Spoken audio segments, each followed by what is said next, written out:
क्या आपने कभी सोचा है कि भारत के मंदिरों में हर दिन कितना पैसा आता है? हर दिन करोड़ों लोग मंदिर जाते हैं, करोड़ों लोग दान देते हैं, करोड़ों लोग चढ़ावा चढ़ाते हैं, लेकिन सवाल ये है कि ये पैसा जाता कहाँ है? क्या ये सिर्फ पूजा में खर्च होता है या इसके पीछे एक बहुत बड़ा इकोनॉमिक सिस्टम काम कर रहा है?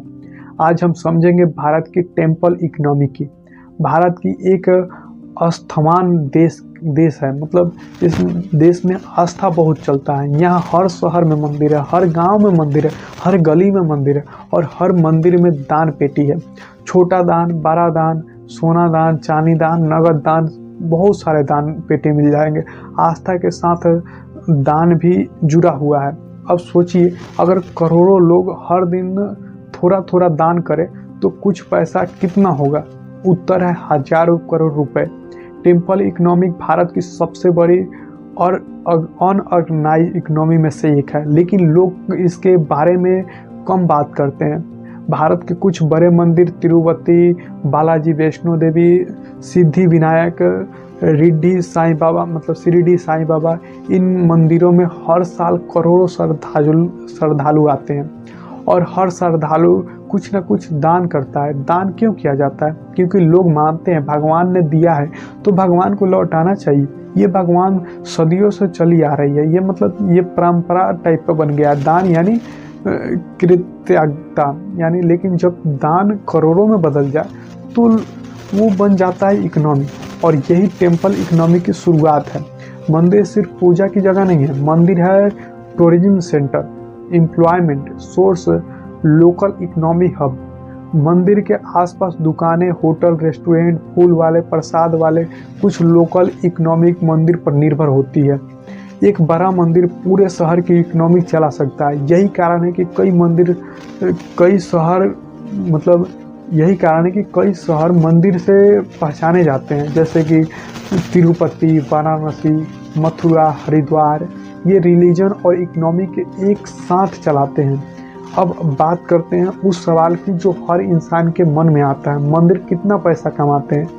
और जवाब सुनकर आप सच में चौंक जाएंगे। भारत में कुछ मंदिर ऐसे हैं जिनकी सालाना कमाई कई बड़ी कंपनियों से भी ज़्यादा है। जी हाँ, कई मंदिरों की आय बड़ी बड़ी मल्टीनेशनल कंपनी से भी टक्कर लेती है।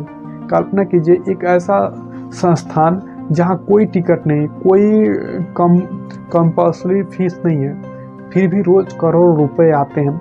यह है डोनेशन ड्राइव इकोनॉमी की।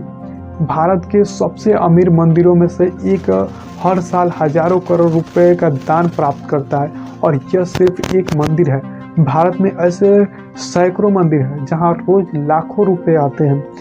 दान सिर्फ कैश नहीं होता, लोग देते हैं सोना, चांदी, हीरे, जमीन, घड़ियां, गाड़ियां, विदेशी मुद्रा।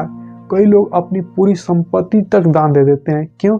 क्योंकि उनके लिए यह इन्वेस्टमेंट नहीं, फैथ है। अब सोचिए, अगर हर दिन लाखों लोग 100, 50 10 तक, छोटा आदमी 10 रुपया भी देता है, 50, 100 दान करे तो साल भर में रकम कितना होगी? हजारों करोड़। और यही टेम्पल इकोनॉमी की ताकत है।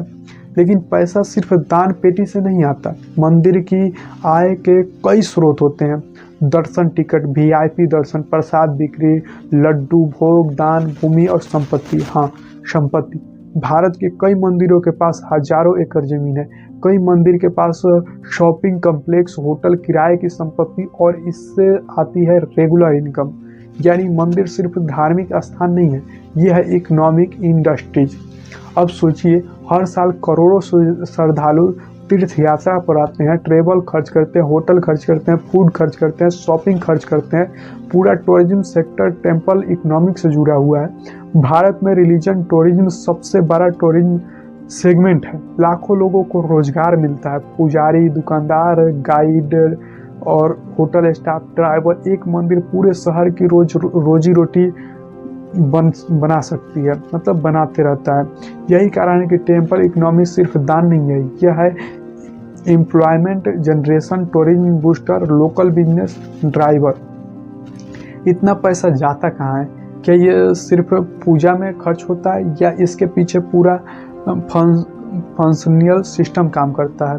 सच यह है कि मंदिर का पैसा कई अलग अलग जगह खर्च होता है, जिसमें सबसे पहला खर्च होता है मंदिर संचालन का। एक बड़ा मंदिर चलाना किसी कंपनी चलाने से कम नहीं है। सोचिए, रोज हजारों या लाखों श्रद्धालु आते हैं। इसके लिए चाहिए सुरक्षा, सफाई, बिजली, पानी प्रबंधन, भीड़ नियंत्रण, तकनीकी सिस्टम। कई बड़े मंदिरों में हजारों कर्मचारी काम करते हैं। मंदिरों में काम करने वाले लोग पुजारी, सुरक्षा गार्ड, सफाई कर्मचारी, प्रशासनिक स्टाफ, किचन स्टाफ, तकनीकी टीम, यानी मंदिर एक बड़ा एम्प्लॉयमेंट हब है। अब बात करते हैं भोजन और प्रसाद व्यवस्था की। भारत के कई मंदिरों में रोज हजारों लोगों को भोजन कराया जाता है। इसे कहा जाता है अन्नदान। यह सिर्फ धार्मिक काम नहीं है, यह दुनिया का सबसे बड़ा फ्री फूड सिस्टम में से एक है। कई मंदिरों में रोज हजारों किलो चावल, हजारों किलो सब्जी, हजारों लीटर दूध खर्च होता है। इसका खर्च आता है दान से। अब बात करते हैं क्यूरिटी एंड सोशल वर्क की। कई बड़े बड़े मंदिर चलाते हैं स्कूल, कॉलेज, अस्पताल, अनाज वितरण, आपदा राहत। दान का एक बड़ा हिस्सा इन कार्यों में खर्च होता है। कई मंदिर गरीब छात्रों की फीस भरते हैं। कई मंदिर गरीब मरीजों का इलाज कराते हैं। कई मंदिर प्राकृतिक आपदाओं में मदद करते हैं। यानी टेम्पल इकोनॉमिक सिर्फ धार्मिक नहीं है, सोशल इकोनॉमिक भी है, मतलब सोशल काम भी करती है। अब बात करते हैं इंफ्रास्ट्रक्चर डेवलपमेंट की। जब कोई मंदिर फेमस होता है तो सरकार भी इवेंट कराती है, सड़कें बनवाती है, रेलवे से जोड़ती है, एयरपोर्ट, होटल, पर्यटन सुविधाएं देती है। पूरा शहर विकसित हो जाता है। मंदिर यानी श्रद्धालु, श्रद्धालु यानी पर्यटन, पर्यटन यानी विकास। यह एक चैन रिएक्शन है। लेकिन कहानी का दूसरा पहलू भी है। हर जगह ट्रांसपेरेंसी नहीं होती। हर मंदिर का पैसा सही जगह खर्च हो यह जरूरी नहीं है, और यही टेम्पल इकोनॉमी का सबसे बड़ा विवाद है। कुछ लोग कहते हैं मंदिर का पैसा पूरी तरह पारदर्शी होना चाहिए।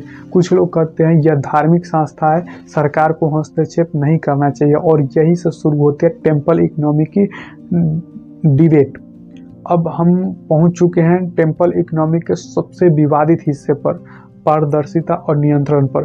क्योंकि जब बात हजारों करोड़ रुपए की हो तो सवाल उठना स्वाभाविक है।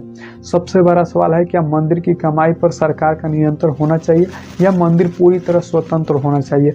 यह बहस भारत में कई सालों से चल रहा है। भारत में कई बड़े बड़े मंदिर सरकारी ट्रस्ट द्वारा चलाए जाते हैं। इसका मतलब है कि मंदिर का प्रबंधन सरकारी नियंत्रण के तहत होता है।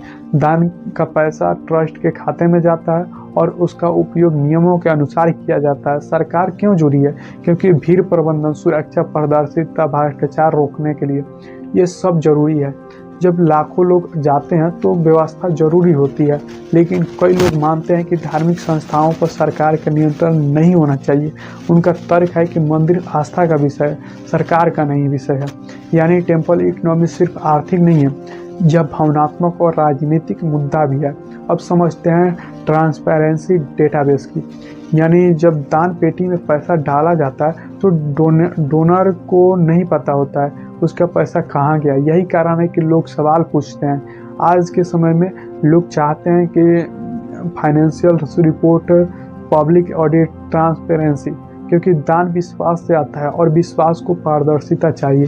कुछ मंदिरों ने डिजिटल सिस्टम शुरू किया है, online donation tracking, public audit report, digital payments. यह टेम्पल इकोनॉमी का मॉडर्न विजन है। अब समझते हैं टेम्पल इकोनॉमी का फ्यूचर। डिजिटल इंडिया के साथ टेम्पल इकोनॉमी भी बदल रही है। ऑनलाइन दर्शन, ऑनलाइन डोनेशन, लाइव स्ट्रीमिंग, अब मंदिर डिजिटल इकोनॉमी का हिस्सा बन चुके हैं। आज विदेशों से भी दान आ रहा है। NRI श्रद्धालु ऑनलाइन डोनेशंस करते हैं। टेम्पल इकोनॉमी अब ग्लोबल हो चुकी है। क्या टेम्पल इकोनॉमी अच्छी है या गलत? क्या मंदिरों में आने वाला पैसा देश के लिए फायदेमंद है या सिर्फ आस्था का व्यापार बन चुका है? सच क्या है? उत्तर इतना सरल नहीं है, क्योंकि टेम्पल इकोनॉमी के दो चेहरे हैं। पहला चेहरा सकारात्मक है। मंदिर सिर्फ पूजा की जगह नहीं है, ये है रोजगार का स्रोत, गरीबों की मदद का माध्यम, पर्यटन के केंद्र का माध्यम, सामाजिक सेवाओं का आधार, और भारत में लाखों लोगों की रोजी रोटी मंदिरों से चलती है। फूल बेचने वाले, प्रसाद बेचने वाले, होटल वाले, ड्राइवर, गाइड। मंदिर सिर्फ धार्मिक स्थान नहीं, पूरे शहर की अर्थव्यवस्था बना सकते हैं। कई मंदिर हर दिन हजारों लोगों को भोजन कराते हैं, कई मंदिर अस्पताल चलाते हैं, कई मंदिर स्कूल चलाते हैं, कई मंदिर आपदा राहत में करोड़ों रुपए दान करते हैं। यानी टेम्पल इकोनॉमिक चैरिटी इकोनॉमिक भी है। दूसरा चेहरा सवाल, जब पैसा बहुत ज़्यादा हो तो सवाल उठना स्वाभाविक है। क्या हर दान सही जगह खर्च होता है? क्या हर मंदिर पारदर्शी है? क्या हर सिस्टम सही है? यह सवाल गलत नहीं है, क्योंकि विश्वास के साथ जिम्मेदारी भी आती है। टेम्पल इकोनॉमिक की सबसे बड़ी ताकत है विश्वास, और विश्वास की सबसे बड़ी ज़रूरत है पारदर्शिता। आज नई पीढ़ी सवाल पूछ रही है, और यह अच्छा संकेत है, क्योंकि सवाल विश्वास को कमज़ोर नहीं करते, उसे मजबूत करते हैं। आस्था बनाम अर्थव्यवस्था। आस्था दिल की चीज़ है, अर्थव्यवस्था दिमाग की। टेम्पल इकोनॉमिक में दोनों साथ चलते हैं, और यही इसकी खूबसूरती भी है और चुनौती भी।